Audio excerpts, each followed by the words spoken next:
Bumerang Roy Suryo reply atas tudingan ojol palsu bertemu Gibran, kini diwarning surat terbuka. Pertemuan Wakil Presiden Gibran Rakabuming Raka dengan perwakilan driver ojek online menuai polemik dan berujung rencana penggerudukan terhadap Roy Suryo dan Refly Harun. Sebab Roy dan Refly melontarkan kritik terutama penampilan driver ojol yang diundang Gibran, di mana kritik ini diunggah di YouTube Refly Harun. Seorang pengemudi ojol mengirim surat terbuka dan menolak anggapan bahwa driver ojol tidak boleh tampil rapi atau necis. Sehina itu ojol di mata kalian. Tidak boleh berpenampilan rapi, tidak boleh berpakaian rapi, tidak boleh beratribut rapi. Segitu hinanya kami enggak boleh beli sepatu mahal. Ujarnya dikutip dari @kadir_ilahi di Instagram. Ia menegaskan, para driver juga punya etika saat bertemu orang penting. Bukan kalian yang hanya cuap-cuap, omon-omon, dampak sakit hati karena dipecat. Hah, iya, mikir kalau ngomong, katanya keras. Diketahui, Roy dan Refly menilai ada kejanggalan dari para perwakilan ojol, mulai pakaian, jaket dan sepatu mahal serta perwakilan ojol yang menyebutkan kata taruna untuk driver ojol. Hal ini dijawab Arif, salah satu perwakilan yang bertemu Gibran. Terutama soal sepatu Nike Air Jordan dan Roy yang menyangkanya anggota TNI. Ia memamerkan sepatu yang dipakai itu, dibelinya Rp200.000.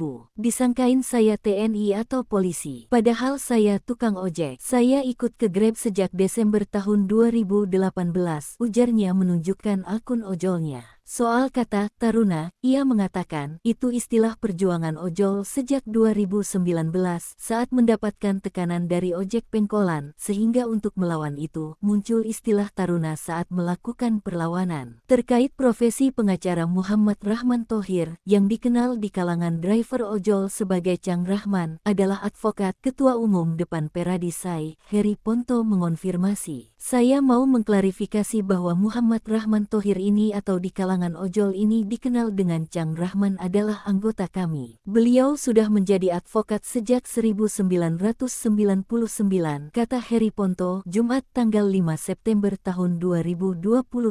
Sementara itu, Cang Rahman menyampaikan terima kasih atas klarifikasi Peradisai. Ia berharap polemik di media sosial bisa segera mereda.